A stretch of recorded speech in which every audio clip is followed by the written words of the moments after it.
அனைவருக்கும் வணக்கம். நாம் இன்று 6ஆம் வகுப்பில் இயல் 2 பாடத்தலைப்பை தான் பார்க்க போகிறோம். வாங்க பாடத்துக்குள்ளே போவோம். இயல் 2இல் நமக்கு கொடுக்கப்பட்டுள்ள பாடங்கள் என்னென்னா, இயற்கை இன்பம் என்ற தலைப்பின் கீழ் சிலப்பதிகாரம் 1, காணி நிலம் 2, சிறகின் ஓசை 3, கிழவனும் கடலும் 4, முதலெழுத்தும் சார்பெழுத்தும் 5, திருக்குறள் 6 தலைப்பில் இயல் 2இல் நமக்கு பாடமாக கொடுக்கப்பட்டுள்ளன. சிலப்பதிகாரத்தின் ஆசிரியர் இளங்கோவடிகள்.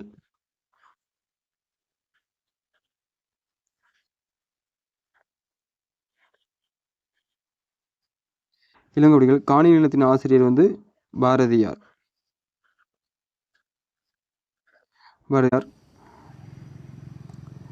சிலப்பதிகாரத்தின் ஆசிரியர் இளங்கோவடிகள். இளங்கோவடிகளுடைய நூற்குறிப்பை பார்த்துட்டு நம்ம இந்த பாடத்துக்குள்ளே வருவோம்.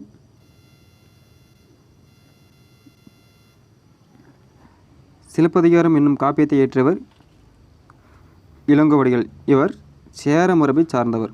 இளங்கோவடிகள் எந்த மரபை சார்ந்தவர்னா சேர மரபை சார்ந்தவர். சேர மரபில்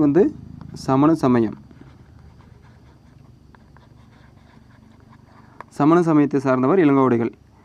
இளங்கோவடிகளுடைய அண்ணன் யாருன்னா சேரன் செங்குட்டுவன். இளங்கோவடிகளின் காலம் கிபி 2ஆம் நூற்றாண்டு. ஐம்பெரும் காப்பியங்கள் ஒன்று தான் இந்த சிலப்பதிகாரம். இந்த சிலப்பதிகாரம் என்பது எந்த நூல்கள் ஒன்று? ஐம்பெரும் காப்பியங்கள் ஒன்று தான் இந்த சிலப்பதிகாரம். சிலப்பதிகாரத்தில் ஐம்பெரும் காப்பியங்கள் என்னென்ன நூல்கள் இருக்குன்னா, ஒன்று சிலப்பதிகாரம், 2 மணிமேகலை, 3 சீவக சிந்தாமணி, 4 வளையாபதி, 5 குண்டலகேசி. இதில் சிலப்பதிகாரத்தை இயற்றியவர் இளங்கோவடிகள். மணிமேகலை இயற்றியவர் சேத்தலை சாத்தனார். சீவக சிந்தாமணியை இயற்றியவர் திருத்தக்க தேவர். யார்? திருத்தக்க தேவர். 4ஆவது இருக்கக்கூடிய வளையாபதியினுடைய ஆசிரியர் பேர் தெரியவில்லை. 5ஆவது குண்டலகேசின் ஆசிரியர் நாகக்கூத்தனார். இவை 5ம் ஐம்பெரும் காப்பியங்கள் ஆகும். இதுவே தமிழின் முதல் காப்பியமாகும். சிலப்பதிகாரமானது தமிழின் முதல் காப்பியமாகும். இது முத்தமிழ் காப்பியம், குடிமகள் காப்பியம் என்றெல்லாம் போற்றப்படுகிறது. மேலும் இது ஒற்றுமை காப்பியம்,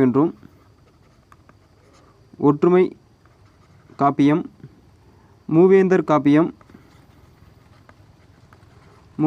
காப்பியம் என்றும், புரட்சி காப்பியம் என்றும், குடிமக்கள் காப்பியம் என்றும், வரலாற்று காப்பியம் என்றும், பொதுவுடைமை காப்பியம் என்றும் அழைக்கப்படுகிறது. இவ்வாறெல்லாம் அழைக்கப்படுவது எந்த நூல்னா சிலப்பதிகாரம். சிலப்பதிகாரமும் மணிமேகலையும் இரட்டை காப்பியங்கள் என்று அழைக்கப்படுகின்றன. இரட்டை காப்பியங்கள் என்று அழைக்கப்படுவது எவை என்று கேட்கப்பட்டால் சிலப்பதிகாரம், மணிமேகலை. திங்கள், ஞாயிறு, மலை என இயற்கையை வாழ்த்துவதாக நமக்கு கொடுக்கப்பட்டுள்ள பாடல் அமைந்துள்ளது. ஒரு மங்கள வாழ்த்து பாடல்.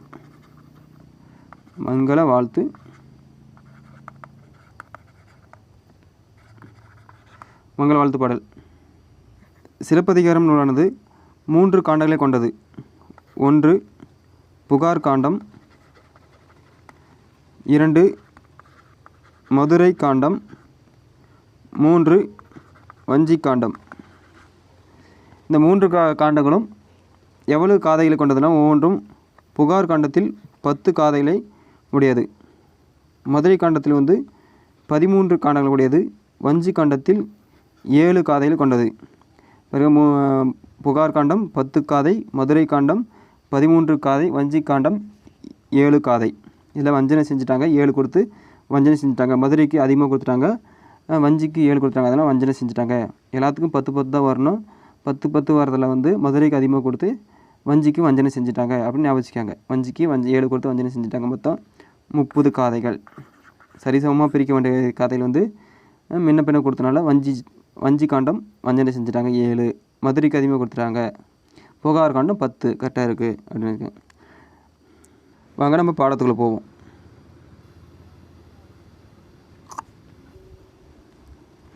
சிலப்பதிகாரம். சிலப்பதிகாரம் ஆசிரியர் வந்து இளங்கோவடின்னு பார்த்துட்டோம். நுழையும் முன் என்ன செய்தி இருக்குன்னு பார்த்துட்டு போவோம். நிலவின் குளிர்ச்சியையும் கதிரவனின் வெண்மையையும் மலையின் பயனையும் சிலப்பதிகாரம் போற்றுகிறது. சிலப்பதிகாரம் போற்றுவன எவைன்னு கேட்டால் நிலவின் குளிர்ச்சி, கதிரவனின் வெண்மை, மலையின் பயன் இவற்றை சிலப்பதிகாரம் போற்றுகிறது. அடுத்த பாடல் வரி போவோம். பாடல் வரிகளை பாருங்கள். திங்களை போற்றுதும் திங்களை போற்றுதும் கொங்கு அலர்தற் சென்னி குளிர் வெண்குடை போன்று இவ்வங்கன் உலகு அளித்தலான்.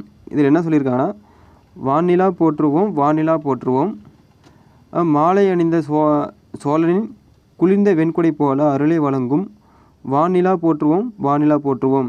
அதாவது பாடல் பொருளை பார்த்துட்டு வந்துடுவாங்க.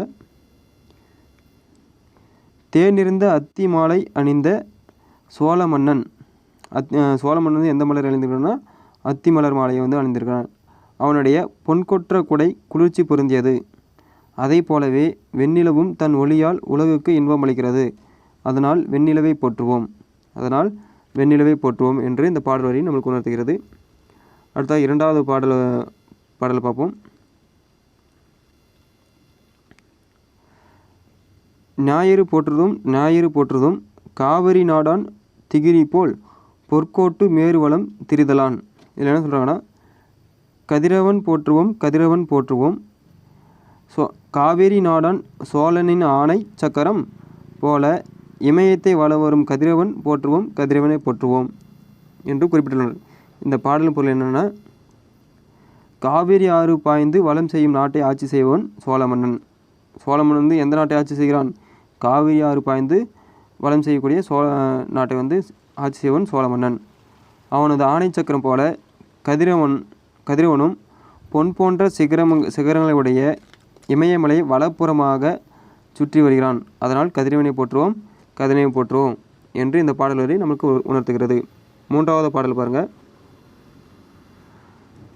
மாமலை போற்றுதும் மாமலை போற்றுதும் நாமநீர் வேலி உலகிற்கு அவன் ஆளிப்போல் மேல் நின்று தான் சுரத்தலான்.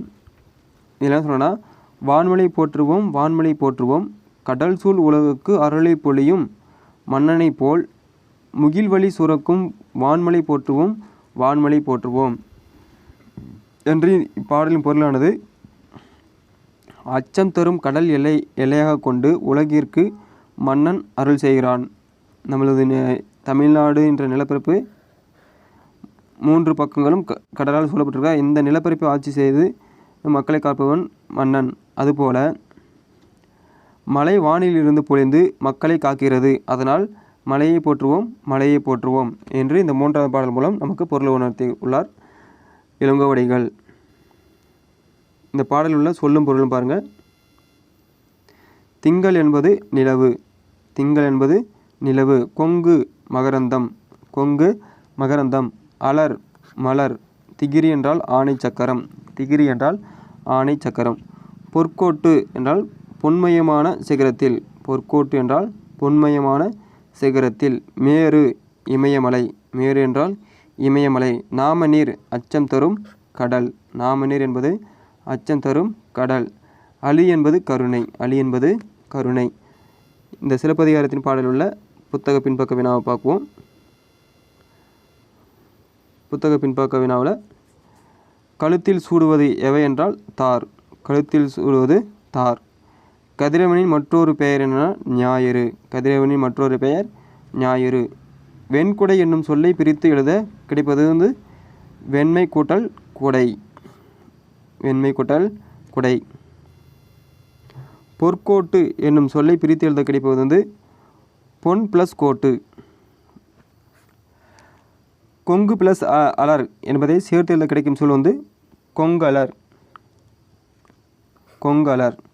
அவன் ப்ளஸ் ஆலிபோல் என்பதை சேர்த்து எழுத கிடைப்பது வந்து அவன் ஆலிபோல். இன் ப்ளஸ் ஆ நாதனே.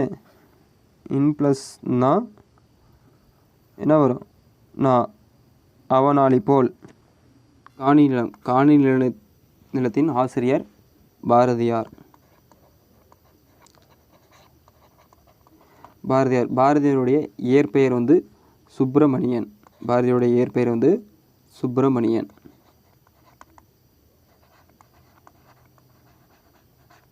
சுப்பிரமணியம். இவருடைய ஊர் வந்து எட்டயபுரம்.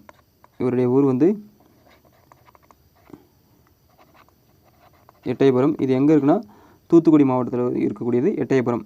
பாரதியுடைய காலம் பார்த்தா 11/12/1882 முதல் 11/9/1921 வரை.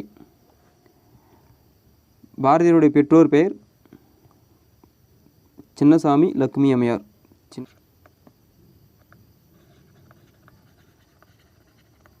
லக்ஷ்மி அம்மையார். இவருடைய பாரதியாருடைய மனைவி பேர் என்னென்னா, மனைவி பேர் வந்து செல்லம்மாள். பாரதியாருக்கு வந்து பாரதி என்ற பட்டத்தை வழங்கியவர் வந்து எட்டயபுர மன்னர். பாரதியாருக்கு பாரதி என்ற பட்டத்தை வழங்கியவர் எட்டயபுர மன்னர். எந்த ஆண்டு அப்படின்னா 1893. அப்பொழுது அவருடைய வயது வந்து 11. பாரதியாருடைய வயது வந்து 11. பாரதிக்கு மகாகவி என்ற பட்டத்தை அளித்தவர் வந்து ராமசாமி ஐயங்கார். மகாகவி, அதாவது பாரதிக்கு வந்து மகாகவி என்ற பட்டத்தை வழங்கியவர் வந்து ராமசாமி ஐயங்கார். பாரதி என்ற பட்டத்தை வழங்கியவர் வந்து எட்டயபுர மன்னர். அதாவது நான் எட்டயபுர மன்னர்னு சொல்லலாம், எட்டயபுர நாயக்கர்னு சொல்லலாம். அதே மாதிரி மகாகவி என்ற பட்டத்தை வழங்கியவர் வந்து ராமசாமி ஐயங்கார். இவர் வந்து பாரதியாருடைய நண்பர். பாரதியாருடைய நண்பர்கள் யாருன்னா, ஒன்று ராமசாமி ஐயங்கார், இன்னொன்று பாரதிதாசன், மற்றொரு வந்து சு நெல்லையப்பர். பாரதியாருடைய அரசியல் குரு யாருன்னா திலகர். அதே மாதிரி இவருடைய ஞான குரு யாருன்னா விவேகானந்தருடைய சீடரான நிவேதிதா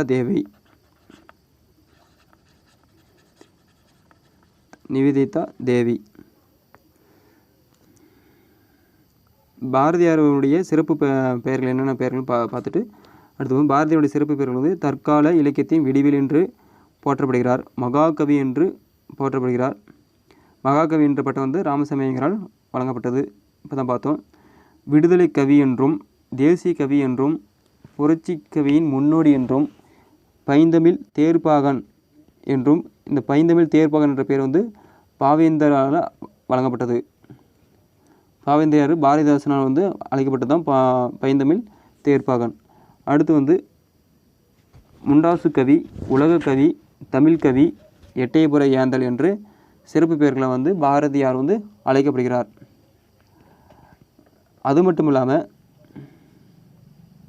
பாரதியார் அறிந்த மொழிகள் வந்து மொத்தம் 14 மொழிகள்.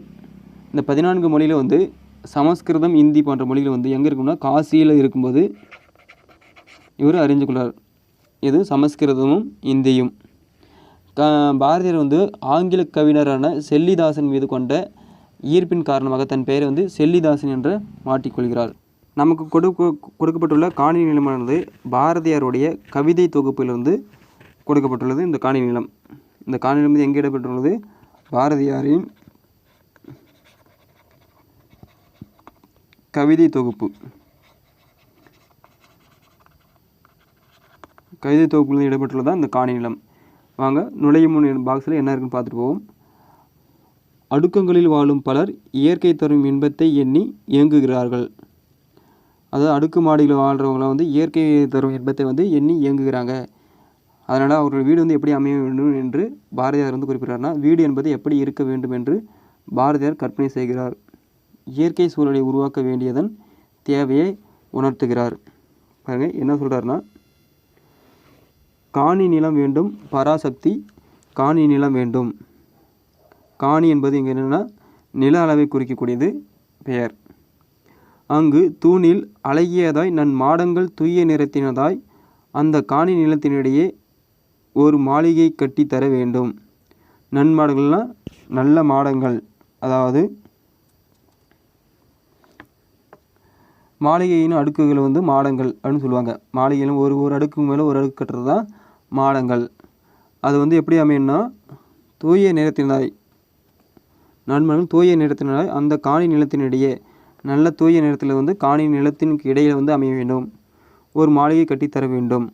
அங்கு கேணி அருகிலே, அதாவது கேணி என்பது கிணறு, கேணி என்பது கிணறு, கிணறு அடியிலே தென்னை மர கீற்று இளநீரும் 10-12 அதாவது கிணத்துக்கு பக்கத்துலேயே வந்து தென்னை மரம் இருக்கணும். தென்னை மரம் பக்கத்திலேயே வேணும். 10-12 தென்னை மரம் வந்து கிணத்து பக்கத்தில் இருக்கணும். நல்ல முத்துச்சுடர் போல நில ஒளி முன்பு வர வேண்டும். முத்துச்சுடர் போன்ற நில ஒளியானது அந்த வீட்டின் வந்து முன்புறம் வர வேண்டும். அங்கு கத்தும் குயில் ஓசை சற்றே வந்து காதில் பட வேண்டும். அப்படிப்பட்ட அந்த சூழ்நிலை வந்து அங்கே வந்து கத்தும் குயில் ஓசை வந்து இனிமையான ஓசை காதில் வந்து பட வேண்டும். என்றன் சித்தம் மகிழ்ந்திடவே நன்றாய் இளம் தென்றல் வர வேண்டும். என்னுடைய சித்தம் என் உள்ளம் சித்தம் என்பது உள்ளம், என்னுடைய உள்ளம் மகிழ்கிற அளவுக்கு இளம் தென்றல் வந்து வீச வேண்டும் என்று பாரதியார் வந்து இந்த பாடல் மூலம் நமக்கு உணர்த்தியுள்ளார். வாங்க சொல்லும் பொருளும் பார்ப்போம். சொல்லும் பொருள் போது காணி என்பது நில அளவை குறிக்கும் சொல். காணி என்பது நில அளவை குறிக்கும் சொல். மாடங்கள் என்பது மாளிகையின் அடுக்குகள். மாடங்கள் என்பது மாளிகையின் அடுக்குகள். சித்தம் என்பது உள்ளம். சித்தம் என்பது உள்ளம். பாடலின் பொருள் காணி அளவு நிலம் வேண்டும். பாரதியார் வந்து எந்த அளவு நிலம் வேண்டுங்கிறார்? காணி அளவு. அங்கு ஒரு மாளிகை கட்டித்தர வேண்டும். அழகான தூண்களையும் தூய நிறமுடைய மாடங்களையும் அது கொண்டிருக்க வேண்டும். நல்ல நீரை உடைய கிணறு அங்கே இருக்க வேண்டும். அந்த மாடத்தின் அந்த மாளிகையின் அருகே வந்து நல்ல நீர் இருக்கக்கூடிய ஒரு கிணறு இருக்க வேண்டும். இளநீரும் கீற்றும் தரக்கூடிய தென்னை மரம் வேண்டும். அங்கே முத்து போன்ற நிலவொளி வீச வேண்டும். கத்தும் குயில் ஓசை கேட்க வேண்டும். கத்தக்கூடிய குயில் ஓசை வந்து கேட்க வேண்டும். உள்ள மகிழுமாறு இளம் தென்றல் தவள வேண்டும் என்று பாரதியார் வந்து இயற்கை இப்படிலாம் அமைய வேண்டும் என்று கற்பனை செய்து இந்த பாடலை பாடியுள்ளார். இவருடைய ஆசிரியர் குறிப்பெல்லாம் பார்த்துட்டோம். 20ஆம் நூற்றாண்டின் இணையற்ற கவிஞர். இவருடைய காலம் வந்து 20ஆம் நூற்றாண்டு. இயற்பெயர் வந்து சுப்பிரமணியன். பாரதி என்ற பட்டத்தை வழங்கியவர் வந்து எட்டயபுரம் மன்னர். தம் கவிதையில் வழியாக விடுதலை உணர்வையும் ஊட்டியவர். பாரதியார் வந்து தன் கவிதை வழியாக விடுதலை உணர்வை ஊட்டியவர். மண் உரிமைக்காகவும் பெண் உரிமைக்காகவும் பாடியவர். பாரதியார் வந்து மண் உரிமைக்காகவும் பெண் உரிமைக்காகவும் பாடியவர். நாட்டுப்பற்றும் மொழிப்பற்றும் மிக்க பாடல்களை பலவற்றை படைத்தவர் பாரதியார். நாட்டுப்பற்றும் தன் பாடல் மூலம் நாட்டுப்பற்றும் மொழிப்பற்றும் மிக்க பாடல்களை பாடியவர் பாரதியார். பாஞ்சாலி சபதம், கண்ணன் பாட்டு, குயில் பாட்டு போன்ற பல நூல்களை இயற்றியுள்ளார். பாரதியாருடைய கவிதைகள் வந்து பாரதியார் கவிதைகள் எனும் தொகுப்பில் வந்து இப்பாடல், அதாவது காணி நிலம் என்ற பாடல் நமக்கு இடம்பெற்றுள்ளது. காணி என்பது நில அளவை குறிக்கும் சொல். காணி என்பது எதை குறிக்கும் சொல்? நில அளவை குறிக்கும் சொல். இதுபோல் நிலத்தின் அளவை குறிக்கக்கூடிய சொற்கள் என்னென்ன இருக்குன்னா மா என்று அழைப்பாங்க. அடுத்து ஏக்கர், ஏக்கர். அடுத்து ஒரு வேறு என்ன சொல்லி அழைப்பாங்க? குத்து, வேலி என்று ஒவ்வொரு ஏரியாவிலும் ஒவ்வொரு வகையான பெயர் வந்து சொல்லி அழைப்பாங்க. அடுத்தது புத்தக பின்பக்க வினாக்கள் போய் பார்ப்போம். கிணறு என்பதை குறிக்கும் சொல் வந்து கேணி. கிணறு என்பதை குறிக்கும் சொல் கேணி. இரண்டாவதா சித்தம் என்பது உள்ளம். சித்தம் என்பது உள்ளம். மூன்றாவதா மாடங்கள் என்பதன் பொருள் வந்து என்ன? அடுக்குகள். மாடங்கள் என்பது அடுக்குகள். நன்மாடங்கள் என்னும் சொல்லை பிரித்து எழுத கிடைப்பது நன்மை கூட்டல் மாடங்கள். நன்மை கூட்டல் மாடங்கள். நிலத்திடையே என்னும் சொல்லை பிரித்து எழுத கிடைப்பது வந்து நிலத்தின் கூட்டல் இடையே தான் வரும். நிலத்தின் இடையே என்பது நிலத்தின் கூட்டல் இடையே. இன் கூட்டல் இ நீ. இன் கூட்டல் இ நீ. நிலத்தின் இடையே. முத்துச்சுடர் என்பதை சேர்த்து எழுத கிடைப்பது வந்து முத்துச்சுடர். முத்துச்சுடர் என்பது ஒரு இச்சு வந்து சேரும். நில ஒளி என்பதை சேர்த்து எழுத கிடைக்கும் சொல் வந்து நில ஒளி. நில ஒளி. பொறுத்துகள் வந்து முத்துச்சுடர் போல். முத்துச்சுடர் போல் என்ன வேணும்? நில ஒளி வேண்டும். முத்துச்சுடர் போல் நில ஒளி வேண்டும். தூய நிறத்தில் என்ன வேண்டும்? தூய நிறத்தில் மாடங்கள் வேண்டும். சித்த மகிழ்ந்திட தென்றல், சித்த மகிழ்ந்திட தென்றல் வேண்டும். அவ்வளோதான் 6ஆம் வகுப்பில் இடம்பெற்றுள்ள காணி நிலம், பாரதியாருடைய காணி நிலம் பாடம் வந்து கொடுக்கப்பட்ட செய்திகள் அவ்வளோதான். அடுத்ததாக நம்ம பார்க்க போகிறது வந்து 6ஆம் வகுப்பில் கொடுக்கப்பட்டுள்ள சிறகின் ஓசை. சிறகின் ஓசை பார்க்கும்பொழுது நுழையும் முன் பார்த்துட்டு போவோம். சிறகின் ஓசையில் வந்து மனிதர்கள் பொருள் தேடுவதற்காக வேறு ஊர்களுக்கு செல்கிறார்கள். சிலர் திரும்புகிறார்கள், சிலர் அங்கேயே தங்குகிறார்கள். மனிதர்களைப் போலவே பறவைகளும் வேறு இடங்களுக்கு நாடுகளுக்கும் செல்கின்றன. பறவைகள் போகாத நாடுகள் இல்லை, மலைகள் இல்லை, நீர்நிலைகள் இல்லை. பறவைகளோடு கொஞ்சம் பறந்து போகலாமா? பாருங்கள், பறவைகள் கண்டமிட்டு கண்டம் பறக்கின்றன. அவை பெருங்கடல்களையும் மலைகளையும் கடந்து போகின்றன. குறிப்பிட்ட காலத்திற்கு பிறகு புறப்பட்ட இடத்திற்கே வந்து சேர்கின்றன. இவ்வாறு பறவைகள் இடம்பெயர்தலை வலசை போதல் என்பார்கள். இந்த லைன் நமக்கு முக்கியமானது. பறவைகள் இடம்பெயர்தலை வந்து வலசை போதல் என்பார்கள். நீர்வாழ் பறவைகளை பெரும்பாலும் வலசை போகின்றன. எந்த பறவைகள் அதிகமாக வலசை போகுதுன்னா நீர்வாழ் பறவைகள். உணவு, இருப்பிடம், தட்பவெப்பநிலை மாற்றங்கள், இனப்பெருக்கம், இதற்காகவே பறவைகள் இடம்பெயர்கின்றன. நிலவு, விண்மீன், புவியீர்ப்பு புலம் ஆகியவற்றின் அடிப்படையாக கொண்டு பறவைகள் இடம்பெயர்கின்றன. எதன் அடிப்படையில் பறவைகள் இடம்பெயர்துன்னா நிலவு, விண்மீன், புவியீர்ப்பு புலம் ஆகியவற்றை அடிப்படையாக கொண்டு பறவைகள் வந்து ஒரு இடத்தை விட்டு ஒரு இடம் வந்து செல்கின்றன.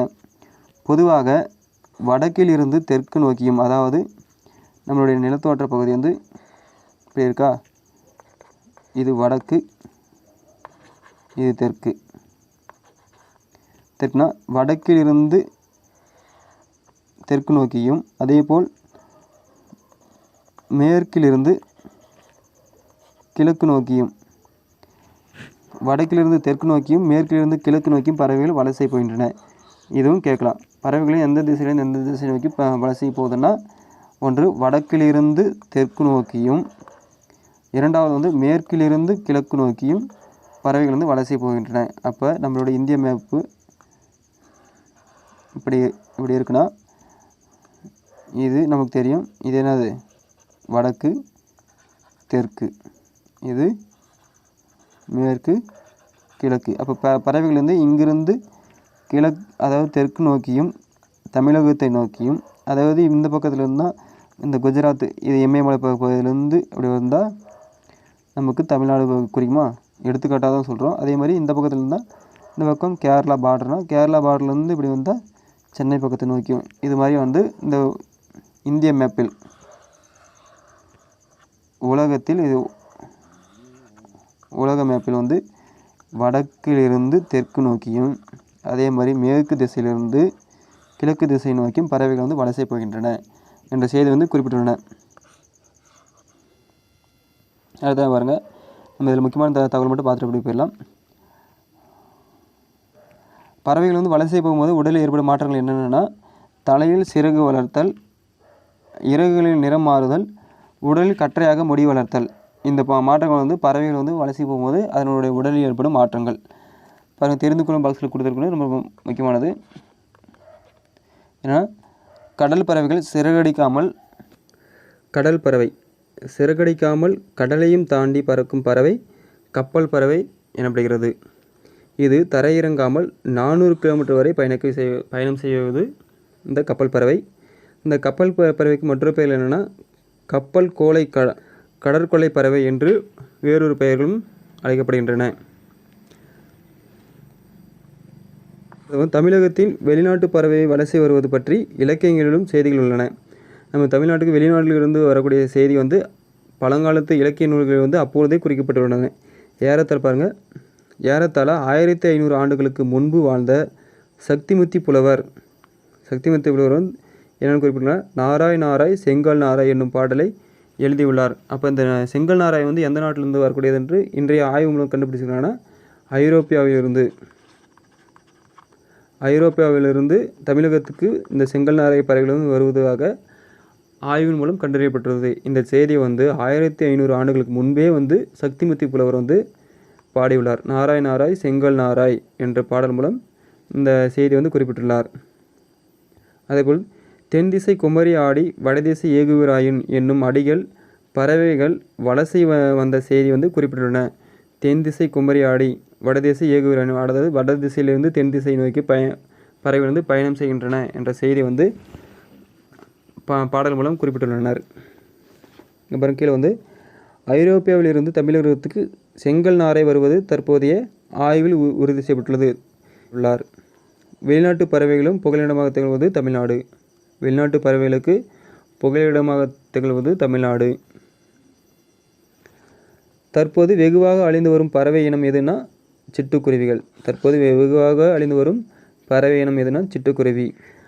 சிட்டுக்குருவி வந்து ஆண் குருவியின் தொண்டை பகுதி வந்து கருப்பு நிறத்தில் இருக்கும். உடல் பகுதி அடர் பழுப்பாக இருக்கும். இது வந்து கேள்வி கேட்கலாம்.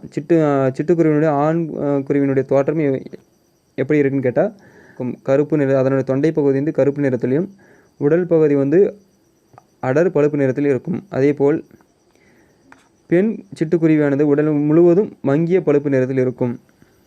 பெண் சிட்டுக்குருவினுடைய உடல் முழுவதும் மங்கிய நிறத்தில் இருக்கும், மங்கிய பழுப்பு நிறத்தில் இருக்கும். அடுத்து வேறு என்னன்னா, சிட்டுக்குருவி கூடு கட்டி வாழும் பறவை இனத்தை சார்ந்தது. இந்த சிட்டுக்குருவி கூடு கட்டி வாழும் பொழுது கூடு கட்டும் காலங்களில் சத்தமிட்டு கொண்டே இருக்கும். கூடு கட்டிய பின்பு வந்து 3 முதல் 6 முட்டைகள் வரை இடும். இந்த சிட்டுக்குருவி வந்து எத்தனை முட்டைகள் இடனா 3 முதல் 6 முட்டைகள் இடக்கூடியது. 14 நாட்கள் அடைகாக்கும் காலம். 15ஆம் நாள் குஞ்சுகள் வெளிவரும். இதுவும் கேள்வி கேட்கலாம். எத்தனை முட்டைகள் இடனா 3 முதல் 6. எத்தனை நாள் அடைகாக்கும் அப்படின்னு கேட்டால் 14 நாட்கள். எத்தனை நாட்கள் அடைகாக்கனா 14 நாட்கள் என்ற இது செய்தியில் வந்து ஞாபகம் வச்சுக்கணும். அடுத்த பாருங்கள், துருவ பகுதியில் தவிர மனிதன் வாழும் இடங்களில் எல்லாம் சிட்டுக்குருவிகள் வாழ்கின்றன. அப்போ எந்த பகுதியில் மட்டும்தான் சிட்டுக்குருவி வாழாது? துருவ பகுதி, பனி அடர்ந்த பகுதி, இமயமலையில் பனி அடர்ந்த உயரமான பகுதியில் மட்டும்தான் உயிர் வாழாது, இந்த பறவைகள் வந்து வாழாது. மற்றபடி மனிதன் வாழக்கூடிய அனைத்து பகுதிகளிலும் இந்த சிட்டுக்குருவி வாழும். இமயமலை தொடரில் 4000 மீட்டர் உயரத்தில் கூட இவை வாழ்கின்றன. இதுவும் கேட்கலாம். இமயமலையில் எத்தனை மீட்டர் உயரத்தில் உயிர் வாழக்கூடியது அப்படின்னா 4000 மீட்டர். 4000 மீட்டர்னு ஞாபகம் வச்சுக்கணும். அது சிட்டுக்குருவியின் வாழ்நாள் வந்து 10 முதல் 13 ஆண்டுகள். சிட்டுக்குருவியின் வாழ்நாள் வந்து 10 முதல் 13 ஆண்டுகள். சிட்டுக்குருவியின் அழிவிற்கான காரணங்கள், இது கூற்று காரணங்கள் கொடுத்து கேட்கறதுக்கு வாய்ப்பு இருக்குது. சிட்டுக்குருவியின் அழிவுக்கு காரணம்: மனிதர்கள் விவசாயத்திற்கு பூச்சிக்கொல்லிகள் பயன்படுத்துவதால் குருவி குஞ்சுகளுக்கு உணவான புழுக்கள் வந்து கிடைப்பதில்லை, ஒரு காரணம். ரெண்டாவது காரணம் வந்து நவீன கட்டடங்கள் குருவிகள் கூட்டு கட்ட ஏற்றவையாக இல்லை. இப்போ வந்து கட்டிடங்கள் அந்த காலத்தில் வந்து கூரை வீடுகள், ஓட்டு வீடுகள் கட்டுறதுனால அது சந்துகள் வந்து இந்த சிட்டுக்குருவிகள் கூடு கட்டுறதுக்கு வசதியாக இருந்தது. இப்போ வந்து அது மாதிரி இல்லாதனால அதனுடைய இனம் வந்து அழியுது. தற்காலத்தில் தாவர வேலிகளுக்கு மாற்றாக செயற்கை வேலிகள் அமைக்கப்பட்டுள்ளன. இப்போது வந்து எங்கே நம்ம மரங்கள் செடிகளில் வந்து நிலத்துக்கு வந்து வேலி அமைக்கிறங்களா இல்லை, கல் கம்பி வச்சு வேலி அமைக்கிறதுனால அதுங்களுக்கு ஏற்றவான இட வசதி கிடைக்கிறதில்ல. சிட்டுக்குருவிகள் ஓய்வெடுக்கும் புதர் செடிகள் இல்லை. உணவுக்கு இருப்பிடத்திற்கும் சிட்டுக்குருவிகளுடன் மற்ற பறவைகள் போட்டியிடுகின்றன. இந்த சிறிய பறவைகளோட பெரிய பறவைகள் வந்து உணவுக்கான போட்டியிடுவதால் இதற்கு தேவையான உணவு கிடைக்கிறதில்ல. அதனால் இதையே வந்து வேட்டையாடப்படுகிறது மற்ற பறவைகளால். இந்த காரணங்களை வந்து சிட்டுக்குருவி வந்து அழிஞ்சு போச்சு என்ற செய்தியை குறிப்பிட்டுள்ளனர். அடுத்து இந்தியாவின் பறவை மனிதர். இந்தியாவின் பறவை மனிதர் யாருன்னா டாக்டர் சலீம் அலீம். இந்தியாவின் பறவை மனிதர் யாருன்னா டாக்டர் சலீம் அலீம். பாருங்கள், தம் வாழ்நாள் முழுவதும் பறவைகளை பற்றி ஆராய்ச்சி செய்வதிலும் அவற்றை படம் பிடிப்பதிலும் ஈடுபட்டார். அதனால் இவர் வந்து இந்தியாவின் பறவை மனிதர் என அழைக்கப்படுகிறார். பறவைகள் குறித்த பல நூல்களை வந்து எழுதியுள்ளார். தன் வாழ்க்கை வரலாறு நூலுக்கு சிட்டுக்குருவியின் வீழ்ச்சி என்ற பெயரை வந்து சூட்டியுள்ளார். டாக்டர் சலீம் அலீம் அவர்கள் வந்து தன்னுடைய வாழ்க்கை வரலாறு என்ற நூலுக்கு வந்து சிட்டுக்குருவியின் வீழ்ச்சி என்ற பெயர் வந்து சூட்டியுள்ளார். த ஃபெல் ஆஃப் த ஸ்பேரோ என்ற பெயரிட்டுள்ளார். காக்கைக்குருவி எங்கள் சாதி என்று பாடியவர் வந்து பாரதியார். காக்கைக்குருவி எங்கள் சாதி என்று பாடியவர் பாரதியார். இந்த இதை மட்டும் பார்த்துக்கோங்க, ஆல்ரெடி நமக்கு தெரியும். காக்கைக்குருவியின் எங்கள் சாதி என்ற பாடலை பாடியவர் வந்து பாரதியார். பாரதியார் வந்து சமைப்பதற்கு தம் மனைவி வைத்திருந்த சிறிதளவு அரிசியை கூட முற்றத்தில் இருந்த சிட்டுக்குருவிக்கு மகிழ்வுடன் போட்டுவிட்டு பாடியதாக இந்த பாடல் வந்து அமைந்துள்ளது. காக்கை குருவி எங்கள் சாதி என்று. அடுத்தா, மனிதன் இல்லாத உலகில் பறவைகள் வாழ முடியும், பறவைகள் இல்லாத உலகில் மனிதன் வாழ முடியாது என்றார் பறவையின் ஆய்வாளர் சலீம் அலி. இந்த கூட்டு கேட்கலாம். மனிதன் இல்லாத உலகில் பறவைகள் வாழ முடியும், பறவைகள் இல்லாத உலகில் மனிதன் வாழ முடியாது என்று கூறியவர் வந்து டாக்டர் சலீம் அலி. அடுத்து ஆர்டிக் ஆலா வந்து உலகிலே வந்து நெடுந்தொலைவு பறக்கக்கூடிய பறவை வந்து ஆர்டிக் ஆலா. எவ்வளவு தொலைவுனா 22,000 கிலோமீட்டர். இதையும் ஞாபகம் வச்சுக்காங்க, முக்கியமானது. கப்பல் பறவை என்பது 400 கிலோமீட்டர். அதே ஆர்டிக் ஆலா என்பது 22,000 கிலோமீட்டர் பயணம் செய்யக்கூடியது. பறவை பற்றிய படிப்பு வந்து ஆர்னித்தாலஜி. பறவைகள் பற்றிய படிப்பு வந்து ஆர்னித்தாலஜி. உலக சிட்டுக்குருவி நாள் வந்து மார்ச் 20. உலக சிட்டுக்குருவி நாள் வந்து மார்ச் 20. மிக மிக முக்கியமான தகவல். புத்தக பின்பக்க வினாக்கள். தட்ப வெப்பம் என்னும் சொல்லை பிரித்து எழுத கிடைப்பது வந்து தட்பம் கூட்டல் வெப்பம். தட்பம் கூட்டல் வெப்பம். வேதி உரங்கள் என்ற சொல்லை பிரித்து எழுத கிடைப்பது வேதி கூட்டல் உரங்கள். வேதி கூட்டல் உரங்கள். தரை ப்ளஸ் இறங்கு என்பதை சேர்த்து எழுத கிடைக்கும் சொல் வந்து தரை இறங்கும். தரை இறங்கும். போவோம். வழி கூட்டல் தடம். வழி கூட்டல் தடம் என்ற என்பதை சேர்த்து எழுத கிடைக்கும்போது வழித்தடம். இத்து வந்து தோன்றும். வழித்தடம். சிட்டுக்குருவி வாழ முடியாத பகுதி வந்து துருவ பகுதி. இந்த பகுதி துருவ பகுதி. அடுத்ததாக இருக்கக்கூடியது கோடிட்ட இடங்களை நிரப்புக. மிக நீண்ட தொலைவு பறக்கும் பறவை வந்து எது? ஆர்டிக் ஆலா. இது ஆர்டிக் ஆலா.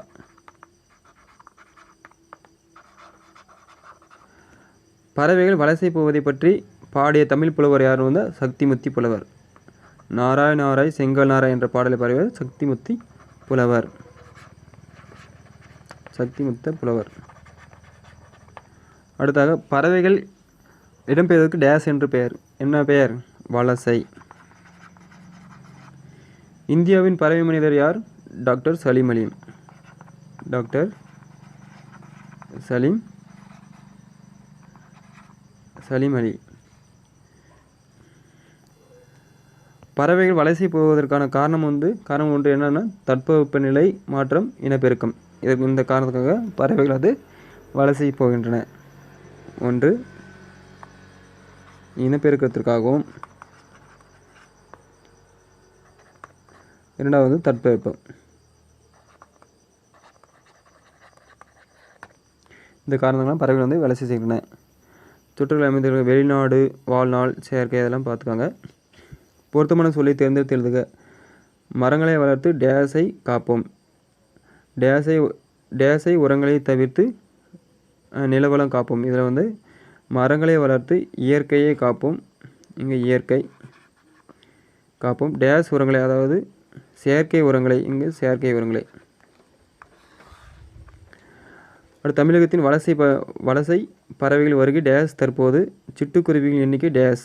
அதாவது தமிழகத்தின் வலசை பறவைகளின் வருகை இது மிகுந்துள்ளது. இங்கு மிகுந்துள்ளது. அதேபோல் சிட்டுக்குருவின் எண்ணிக்கை வந்து குறைந்துள்ளது. சிட்டுக்குருவி எண்ணிக்கை குறைந்துள்ளது. பறவைகள் எக்காரணங்களுக்காக இடம்பெயர்கின்றன? எக்காரணம் உணவு, உறைவிடம், இருப்பிடம், தட்பவெப்பநிலை, இனப்பெருக்கத்துக்காக. வலசையின் போது பறவையின் உடலில் ஏற்படும் மாற்றங்கள் எவைனா இறகுகளின் நிறம் மாறுதல், அதனுடைய இறகுகள் வந்து நிறம் மாறுதல், உடலில் வந்து கற்றையாக முடி வளர்தல், தலையில் சிறகு வளர்த்தல் போன்ற மாற்றம் வந்து நிகழ்கிறது. கிழவனும் கடலும் என்ற நூல் வந்து ஒரு ஆங்கில நூல், மொழிபெயர்ப்பு நூல். கிழவனும் கடலும். இதில் இந்த பெரியவருடைய விடாமுயற்சியினால் அவருக்கு கிடைத்த வெற்றியை பற்றி தான் இந்த நூலில் வந்து குறிப்பிட்டுள்ளனர். இந்த கிழவனும் கடலும் என்பது the old man and the sea என்னும் ஆங்கில புதினம் தமிழில் மொழிபெயர்க்கப்பட்டு பாடக்கதையாக இங்கு சுருக்கி கொடுக்கப்பட்டுள்ளது. இது ஒரு மொழிபெயர்ப்பு நூல். கிழவனும் கடலும் என்பது ஒரு மொழிபெயர்ப்பு நூல்.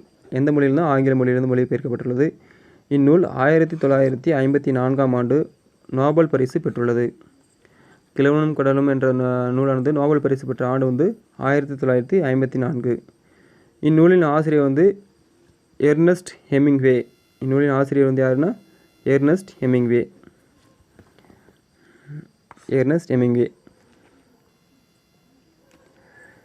இயற்கைக்கும் மனிதனுக்கும் இடையே நடக்கும் போராட்டமே இந்த கதை. இக்கதையின் நாயகன் வந்து சாண்டியாகோ. இந்த கதையினுடைய நாயகன் யாருன்னா அந்த பெரியவர் பேர் வந்து சாண்டியாகோ. வயது முதிர்ந்த மீனவர். அவர் முன்பெல்லாம் கடலுக்கு சென்றால் வந்து மீன் இல்லாமல் வந்து கரைக்கு திரும்ப மாட்டாராம். ஆனால் வந்து கடந்த வந்து ஒரு 84 நாட்களாக வந்து அவருக்கு வந்து எந்த ஒரு மீனும் கிடைக்கல. அது மாதிரி அவர் கடலுக்கு போகும்போது வந்து முதல் 40 நாள் வந்து அவருடன் சென்ற சிறுவனின் பேர் வந்து மனோலி. சாண்டியாகோவோட முதல் 40 நாள் கடலுக்கு சென்ற மாணவன் பேர் வந்து மனோலி. பின்பு வந்து இவர் வந்து மனோலி வந்து நின்றுறான். தொடர்ந்து பெரியவர் வந்து இந்த சாண்டியாகோ வந்து கடலுக்கு மீன் பிடிக்க போகிறாரு. 85வது நாள் தான் இவருக்கு வந்து மீன் கிடைக்குது. இவருடைய விடாமுயற்சியின் காரணமாக இவருக்கு கிடைத்த வெற்றி என்று இந்த கதையின் மூலம் நம்ம கருத்து கூறியுள்ளனர். அடுத்ததாக நம்ம இந்த 6ஆம் வகுப்பில் 2ஆம் பருவத்தில் உள்ள இயலில் உள்ள முதல் எழுத்தும் சார்பு எழுத்தும் என்ற இலக்கண பகுதி தான் பார்க்க போகிறோம். எழுத்துக்கள் 2 வகைப்படும். அவை முதல் எழுத்து, சார்பு எழுத்து. எழுத்துக்கள் எத்தனை வகைப்படும்? முதல் எழுத்து, சார்பு எழுத்துக்கள். முதல் எழுத்துக்கள் என்றால் என்ன? அதாவது முதல் எழுத்து என்பது உயிரெழுத்துக்கள் 12ம் மெய்யெழுத்துக்கள் 18ம் ஆகிய 30 எழுத்துக்கள். உயிரெழுத்துக்கள் 12ம் மெய்யெழுத்துக்கள் 18ம் இரண்டும் சேர்த்திய 30 எழுத்துக்கள் தான் வந்து முதல் எழுத்துக்கள். முதல் எழுத்துக்களாகும். இந்த முதல் எழுத்துக்களை அடிப்படையாக கொண்டே வந்து நமக்கு என்ன எழுத்துக்கள் பிறகுதுன்னா சார்பு எழுத்துக்கள். 216 சார்பு எழுத்துக்கள் பிறக்கின்றன. சார்பு எழுத்துக்கள் வந்து எத்தனை வகைப்படும்னா 10 வகைப்படும். சார்பு எழுத்துக்கள் எத்தனை வகைப்படும்னா 10 வகைப்படும். முதல் எழுத்துக்கள் சார்ந்து வரும் எழுத்துக்கள் சார்பு எழுத்துக்கள். இவை 10 வகைப்படும். என்னென்னா உயிர்மை, ஆயுதம், உயிரிழப்படை, ஒற்றழப்படை, குற்றியலுகரம், குற்றியலுகரம், ஐகார குறுக்கம், அவுகார குறுக்கம், மகர குறுக்கம், ஆயுத குறுக்கம். அடுத்து பார்க்கக்கூடியது உயிர்மை என்றால் என்ன? உயிர்மை முதலில் கொடுப்பது உயிர்மை. உயிர்மை என்பது என்னென்னா ஒரு மெய்யெழுத்தும் ஒரு உயிரெழுத்தும். மெய்யெழுத்தானது இக்கு, உயிரெழுத்தானது ஆ. இரண்டும் சேர்வதால் நமக்கு கிடைப்பது வந்து கா. இந்த எழுத்து என்னதுன்னா ஒரு உயிர்மை எழுத்து. என்னென்னா உயிர்மை எழுத்து தோன்றுகிறது. உயிர்மை எழுத்து என்பது ஒரு மெய்யெழுத்தும் ஒரு உயிரெழுத்தும் இணைவதால் ஒன்றோடு ஒன்று இணைவதால் ஒரு உயிர்மை எழுத்து தோன்றுகிறது.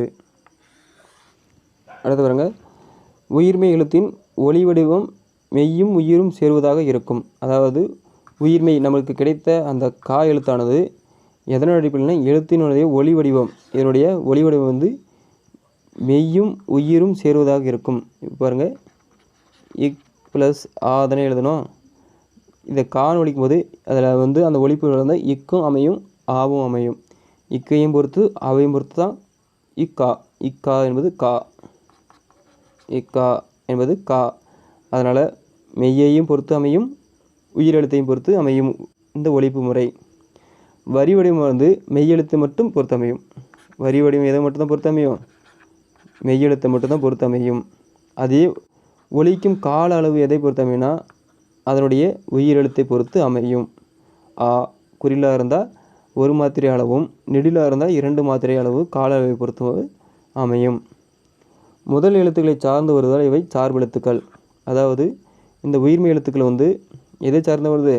உயிரெழுத்துக்களாகிய 12 உயிரெழுத்துக்களையும் மெய்யெழுத்துக்களாகிய 18 மெய்யெழுத்துக்களையும் சார்ந்து தான் இந்த உயிர்மை எழுத்து வர்றதுனால இந்த உயிர்மை எழுத்துக்கள் அனைத்தும் 216 உயிர்மை எழுத்துக்களும் சார்பு எழுத்துக்கள் ஆகும். 216 முதல் எழுத்துக்கள் என்ன எழுத்துக்கள்? சார்பு எழுத்துக்கள். இதனால் மெய்யையும் உயிரையும் சார்ந்து வருவதனால் இந்த எழுத்துக்கள் அனைத்தும் சார்பு எழுத்துக்கள் ஆகும். அடுத்து ஆயுத எழுத்து. ஆயுத எழுத்து வந்து 3 புள்ளிகளுடைய தனித்த வடிவம் பெற்றது. ஆயுத எழுத்தானது 3 புள்ளிகளுடைய தனித்த வடிவம் பெற்றது. இந்த எழுத்துக்கு பேர் வந்து முப்புள்ளி, முப்பார் புள்ளி, தனிநிலை, அக்கேனம் என்ற வேறு பெயர்களும் இதற்கு உண்டு. இந்த அக்கேனத்துக்கு வந்து இந்த முப்பார் புள்ளிக்கு வந்து நுட்பமான ஒலிப்பு முறை உடையது. அக்கேனம் என்பது நுட்பமான ஒரு ஒலிப்பு முறை உடையது. எப்படின்னா தனக்கு முன் ஒரு குறில் எழுத்தையும், இந்த அக்கேனம் என்பது தனக்கு முன் ஒரு குறில் எழுத்தையும் எடுத்துக்காட்டுக்கு ஆன்னு போட்டுக்கிறோம். தனக்கு முன் ஒரு குறில் எழுத்து, ஆ என்பது குறில் தானே, குறில். தனக்கு பின் ஒரு வல்லின உயிர்மெய் எழுத்தையும், வல்லினம் என்ன, கசட தபர, இந்த வல்லின உயிர்மெய் எழுத்தையும் பெற்று சொல்லின் இடையில் மட்டுமே வரும். அப்போ இந்த கசட தபரில் வந்து எதனா சேர்க்கலாம். கசட தபரில் வல்லின உயிர்மெய்னா அஃது அப்படின்னு போடும்போது இது வந்து தா என்ற வரிசையில் வருதா, து என்பது தா என்ற வரிசையில் வருது. உயிர்மெய் வல்லின உயிர்மெயில் வந்து தா வரிசையில் வருது. அஃது என்ற சொல்லின் இடையில் மட்டுமே வரும். தனித்து இயங்காது, அக்கு என்பது தனித்து இயங்காது. முதல் எழுத்துக்களாகிய உயிரையும் மெய்யையும் சார்ந்து இயங்குவதால் ஆயுத எழுத்து ஒரு சார்பெழுத்து ஆகும். பாருங்கள், முதல் எழுத்தாகிய உயிரெழுத்து, இது ஒரு உயிரெழுத்தையும் மெய் எழுத்தையும் சார்ந்து இயங்குவதால், மெய்யெழுத்தனே இத் ப்ளஸ் ஆ, இத் ப்ளஸ் உ, து,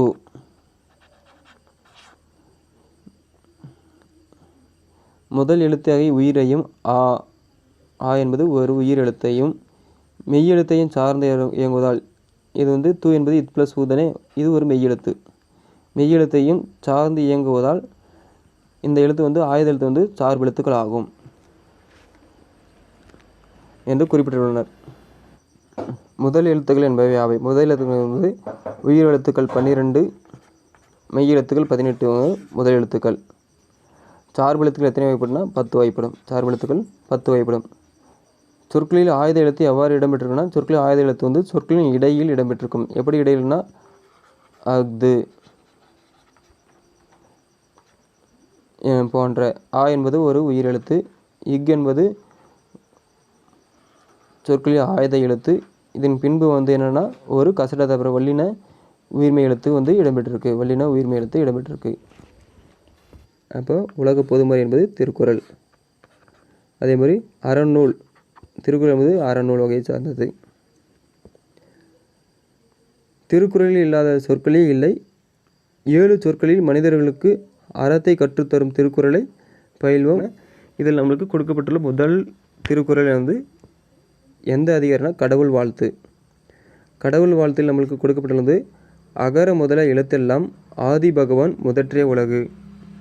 இந்த உலகில் உள்ள, அதாவது அகரமே எழுத்துக்களின் தொடக்கம், அதுபோல ஆதி பகவானே உலகுக்கு தொடக்கம். ஆதி பகவான் எப்படி உலகுக்கு தொடக்கமாக இருக்கணும்னா, அது மாதிரி எழுத்துக்களுக்கு தொடக்கம் வந்து ஆ என்ற எழுத்தே, ஆ என்ற எழுத்தே தொடக்கமாக உள்ளது என்று இந்த திருக்குறளில் குறிப்பிட்டுள்ளனர். மீண்டும் வாசிச்சுட்டு போகலாம். அகர முதல எழுத்தெல்லாம் ஆதி பகவான் முதற்றே உலகு. இரண்டாவது அதிகாரம் வந்து வான் சிறப்பு. வான் சிறப்பில் வந்து விண்ணின்று போய்பின் விரிநீர் வீணுலகத்து உள்நின்று உடற்றும் பசி. மழை உரிய காலத்தில் பெய்யாது போனால் உலகத்து உயிர்கள் எல்லாம் பசி துன்புறுத்தும்.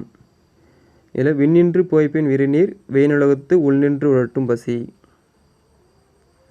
மழையானது உரிய காலத்தில் பெய்யாமல் போனால் இந்த உலகத்தில் இருக்க உயிர்கள் எல்லாம் அதுக்கு தேவையான உணவு வந்து விளையாமல் போயிடும். அதனால் பசியால் வாடி துன்புறும் என்ற செய்தியை குறிப்பிட்டுள்ளனர்.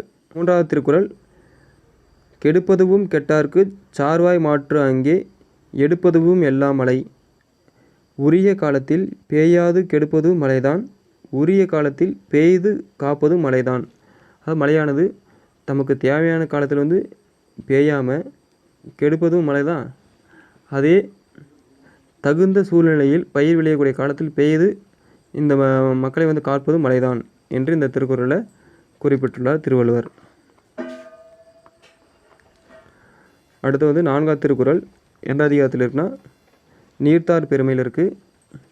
செயற்கரிய செய்வார் பெரியார் சிறியார் செயற்கரிய செய்கலாதார்.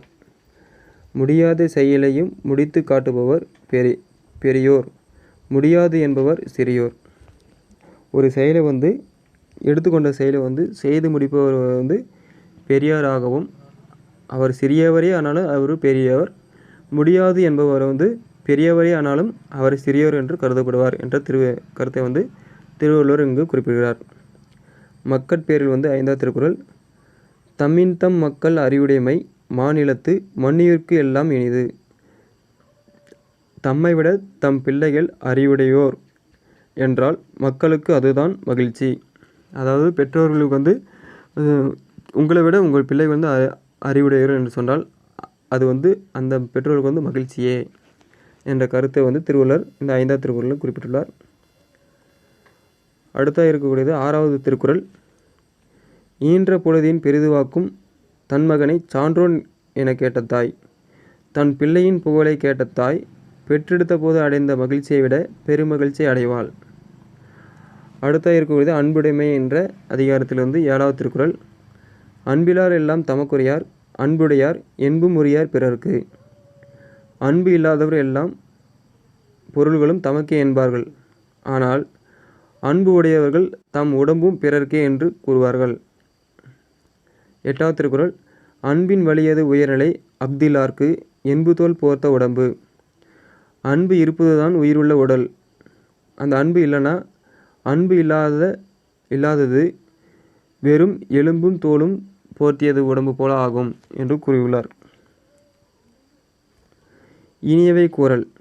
பணிவுடையான் இன்சொல்லான் ஆதல் ஒருவர்க்கு அணியல்ல மற்று பிற. பணிவும் இன்சொல்லுமே ஒருவருக்கு மிகச்சிறந்த அணிகலன்கள், மற்றவை அணிகலன்கள் ஆகாது. ஒருவனுக்கு வந்து மிகச்சிறந்த அணிகலன் வந்து எதுனா பணிவாக இருக்கிறதும் நல்ல சொற்களை பேசுவது தான் மிகச்சிறந்த அணி. மற்றவையெல்லாம் எந்த ஒரு விலை உயர்ந்த அணிகலன் தங்கம் வெள்ளி போன்றவையெல்லாம் அணிகலன் ஆகாது என்று இந்த திருக்குறளில் குறிப்பிட்டார். அடுத்து 10வது திருக்குறள் பாருங்கள். இனிய உளவாக இன்னாத கூறல் கனியிருப்ப காய்கவர் தற்று. அதாவது என்ன சொல்கிறாருன்னா, இனிய சொற்கள் இருக்கும்போது இன்னா சொல், அதாவது தீய சொற்கள் பேசுவது கனி இருக்கும்போது காயை உண்பதற்கு சமம். நூல்வெளி. திருவள்ளுவர் 2000 ஆண்டுகளுக்கு முற்பட்டவர். திருவள்ளுவர் 2000 ஆண்டுகளுக்கு முற்பட்டவர். எக்காலத்திற்கு பொருந்தும் வாழ்க்கை நெறிகளை வகுத்து கூறியுள்ளார். வான்புகழ் வள்ளுவர், தெய்வ புலவர், பொய்யில் புலவர் முதலிய பல சிறப்பு பெயர்கள் இவருக்கு உண்டு. அப்போ வான்புகழ் வள்ளுவர் என்று அழைக்கப்படுவர் யார்? திருவள்ளுவர். பொய்யில் புலவர் என்று அழைக்கப்படுபவர் திருவள்ளுவர். தெய்வ புலவர் என்று அழைக்கப்படுவர் யார்? திருவள்ளுவர். திருக்குறள் அறத்துப்பால், பொருட்பால், இன்பத்துப்பால் என்று 3 பிரிவுகளை கொண்டது. திருக்குறளானது அறத்துப்பால், பொருட்பால், இன்பத்துப்பால் என்று 3 பிரிவுகளாக பிரிக்கப்பட்டுள்ளது. 14 கீழ்கணக்கு நூல்கள் ஒன்று திருக்குறள். 14 கீழ்கணக்கு ஒன்று திருக்குறள். திருக்குறளானது எந்த நூல்களின் கீழ் ஒன்று? 14 கீழ்கணக்கு நூல்களில் ஒன்று. திருக்குறள் 133 அதிகாரங்களில் 1330 குறட்களை கொண்டுள்ளது. திருக்குறள் மொத்தம் எத்தனை அதிகாரம் உள்ளது? 133 அதிகாரங்கள். எத்தனை குறட்பாக்கள் உள்ளதுன்னா 1330 குறட்பாக்கள். திருக்குறளில் இல்லாததும் இல்லை, சொல்லாததும் இல்லை என்னும் வகையில் சிறந்து விளங்குகிறது. திருக்குறளுக்கு உலக பொதுமறை, வாயுரை வாழ்த்து முதலிய பல சிறப்பு பெயர்கள் வழங்குகின்றன. 100க்கும் மேற்பட்ட மொழிகள் திருக்குறள் வந்து மொழிபெயர்க்கப்பட்டுள்ளது. எத்தனை மொழிகள் மொழிபெயர்க்கப்பட்டுள்ளது? 100க்கும் மேற்பட்ட மொழிகளில் மொழிபெயர்க்கப்பட்டுள்ளது.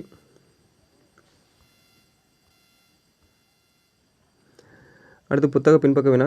சரியான விடையை தேர்ந்தெடுத்தது வந்து மக்களுக்கு மகிழ்ச்சியை தருவது எது? அறிவுடைய மக்கள். மக்களுக்கு மகிழ்ச்சி தருவது அறிவுடைய மக்கள். ஒருவருக்கு சிறந்த அணி வந்து எது?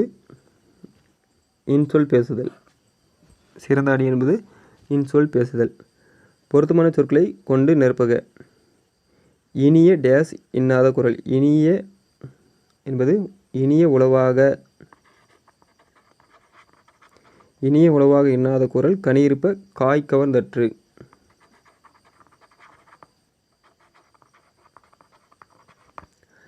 அன்பிலார் எல்லாம் தமக்குரையார், அன்புடையார் என்போம் எலும்பும் உரியார் பிறர்க்கு. அடுத்ததாக பின்வரும் செய்திகளை பொருத்தமான திருக்குறள் எது என கண்டறிந்து எழுதுக. இதில் வந்து 2016ஆம் ஆண்டு ரியோ நகரில் மாற்றுத்திறனாளிகள் ஒலிம்பிக் போட்டி நடைபெற்றது. அதில் தமிழ்நாட்டை சார்ந்த மாரியப்பன் கலந்து கொண்டார். உயரம் தாண்டுதல் போட்டியில் அவர் தங்கம் பதக்கம் வென்றார். செய்தியாளர்கள் அவருடைய தாயை நேர்காணலில் செய்தனர். என் மகனின் வெற்றி எனக்கு மிகவும் மகிழ்ச்சி அளிக்கிறது. அவனை பெற்ற பொழுதை விட இப்பொழுது அதிக மகிழ்கிறேன் என்று மகிழ்ச்சியுடன் கூறினாள். இதுக்கு ஏற்ற திருக்குறள் எதுன்னு கேட்டிருக்காங்க. இது வந்து எந்த திருக்குறள்னா, இயன்ற பொழுதின் பெரிதுவாக்கும் தன் மகனை சான்றோன் என கேட்ட தாய். இந்த திருக்குறள் வந்து பொருத்தமாக இருக்கும். இப்போ 2016ஆம் ஆண்டு ரியோ நகரில் வந்து என்ன போட்டி நடக்குதுன்னா, மாற்றுத்திறனாளிகளுக்கான ஒரு ஒலிம்பிக் போட்டி நடைபெறுது. அதில் வந்து தங்கப்பதக்கம் வென்றவர் யாருன்னா மாரியப்பன். தொடர்களை பிரித்து 2 தொடர்களாக எழுத்துக்கள் வந்து எடுத்துக்காட்டாங்க. பல நாள்களாக மழை பெய்யாததால் பயிர்கள் வாடின. இதை 2ஆக பிரிக்க சொல்லியிருக்காங்க. எடுத்துக்காட்டாக பாருங்கள், பல நாள்களாக மழை பெய்யவில்லை, அதனால் பயிர்கள் வாடின அப்படின்னு பிரச்சனை. அதுபோல் இங்கே 2வது நமக்கு ஒரு 2 கேள்விகள் கொடுக்கப்பட்டுள்ளன. ஒன்று வந்து பாருங்கள், கபிலன் வேலை செய்ததால் களைப்பாக இருக்கிறான். இதை எப்படி 2ஆக பிரிக்கிறதுனா, கபிலன் வேலை செய்தான் அதனால் கபிலன் களைப்பாக இருக்கிறான். அதனால் இங்கு வந்து அதனால் கபிலன் களைப்பாக இருக்கிறான். 2வது பாருங்கள், இலக்கிய இனிமையாக பாடியதால் பரிசு பெற்றாள். இது எப்படி பிரிக்குதுன்னா, இலக்கியா இனிமையாக பாடினாள்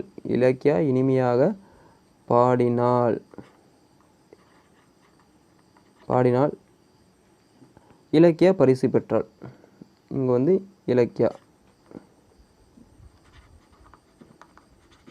இலக்கியா பரிசு பெற்றாள் அப்படின்னு 2ஆக பிரித்து அதுக்கு பொருள் தர மாதிரி எழுதணும். அடுத்து பொருத்தமான சொல்லை தேர்ந்தெடுத்து எழுதுக. பறந்து விரிந்து இருப்பதால் கடலுக்கு டேஸ் என்று பெயர். இதில் பறவை 2 இருக்குது. இந்த பறவை என்பது வானில் பறக்கக்கூடிய உயிரின பறவை. இது கடலை குறிக்கக்கூடிய பறவை. இலக்கியமன்ற விழாவில் முகிலன் சிறப்பாக டேஸ் ஆற்றினார். 2 உரை இருக்குது. இல்லை எந்த உரை வரும்னா உரை, இதுதான் உரை. இலக்கியமன்றத்தில் விழாவில் முகிலன் சிறப்பாக உரையை ஆற்றினார். முத்து தம் டேஸ் காரணமாக ஊருக்கு சென்றான். 2 சுழினி 3 சுழினி இருக்குது. இதில் பனி என்பது 3 சுழினியை குறிக்கக்கூடியது. இந்த 2 சுழினி என்பது பனிப்பொழிவு, ஐஸ் கட்டி, இதை குறிக்கக்கூடியது. கலைமகள் தன் வீட்டுக்கு தோட்டத்துக்கு பார்க்க வருமாறு தோழியை 2 குண்டுலா இருக்குது, பொதுலா இருக்குது, சிறப்புலா இருக்குது. இதில் எதுனா அழைத்தாள். இந்த அலை தான் இடம்பெறும். பொருத்தமான சொற்களை கட்டங்கள் இருப்பக. புல் என்பது எதனை குறிக்க சொல்லுதுன்னா, புல் என்பது பறவை. புல் என்பது எது குறிக்கக்கூடியது? பறவையை குறிக்கக்கூடிய சொல். பறவைகள் இடம்பெயர்தல் வந்து வலசை போதல்.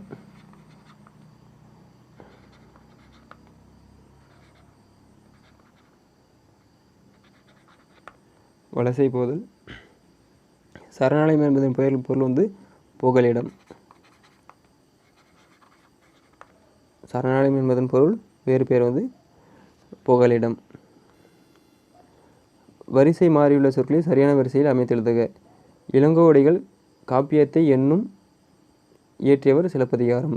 இது வந்து எப்படி இருந்ததுன்னா, சிலப்பதிகாரம் என்னும் காப்பியத்தை இயற்றியவர் இளங்கோவடிகள். சிலப்பதிகாரம் என்னும் காப்பியத்தை எழுதியவர் இளங்கோவடிகள். மனிதன் உலகில் இல்லாத பறவை வாழ முடியாது. இது எப்படி மாற்றி அரேஞ்ச் பண்ணுறதுனா, பறவை இல்லாத உலகில் மனிதன் வாழ முடியாது அப்படின்னு எழுதணும். அடுத்து வந்து மிகப்பெரிய சாண்டியாகோ மீனை பிடித்தார். இது எப்படி அரேஞ்ச் பண்ணுறதுனா, சாண்டியாகோ மிகப்பெரிய மீனை பிடித்தார். 4வதாக மனிதர் இந்தியாவின் டாக்டர் சலீம் அலியும் பறவை.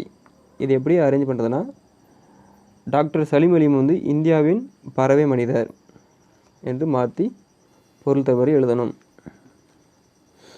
இந்த இதில் என்னென்ன எழுத்துனா, இரட்டை காப்பியங்கள் ஒன்று வந்து மணிமேகலை, அதாவது சிலப்பதிகாரம் மணிமேகலை. சிலப்பதிகாரம் இன்னொன்று மணிமேகலை. முதல் எழுத்துக்களின் வகை வந்து உயிரெழுத்துக்கள் 12, மெய் எழுத்துக்கள் 18, மொத்தம் 30 எழுத்துக்கள். திங்கள் என்பதன் பொருள் வந்து நிலவு. சத்திமுத்தி புலவரால் பாடப்பெற்ற பறவை வந்து செங்கல் நாராய்.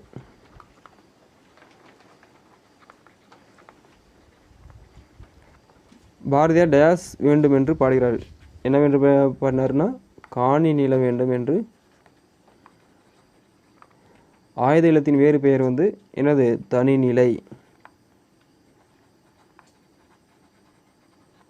ஆயுத இல்லத்தின் வேறு பெயர் தனிநிலை, முப்பாற்புள்ளி, அக்ஞானம் எல்லாம் குறிப்பிடுவாங்க ஆயுத எழுத்தை. அடுத்து கலை சொற்களை அறிவோம் வந்து கடைசி பகுதி பார்க்குறோம். காண்டினென்ட் என்பது கண்டம். காண்டினென்ட் என்பது கண்டம். மைக்ரேஷன் என்பது வலசை. அடுத்து கிளைமேட் என்பது தட்பவெப்பநிலை. அடுத்து சான்சரி என்பது புகலிடம். சான்சரி என்பது புகலிடம். வெதர் என்பது வானிலை. வெதர் என்பது வானிலை. அடுத்து வந்து கிராவிடேஷனல் ஃபீல்டு என்பது புவியீர்ப்பு புலம். கிராவிடேஷனல் ஃபீல்டு என்பது புவியீர்ப்பு புலம். ஓகே நண்பர்களே, இன்று வந்து நம்ம 6ஆம் வகுப்பில் இயல் 2 வந்து முடிச்சிட்டோம். அடுத்த வகுப்பில் வந்து 6ஆம் வகுப்பில் 3வது இயலை வந்து பார்ப்போம். நன்றி, வணக்கம்.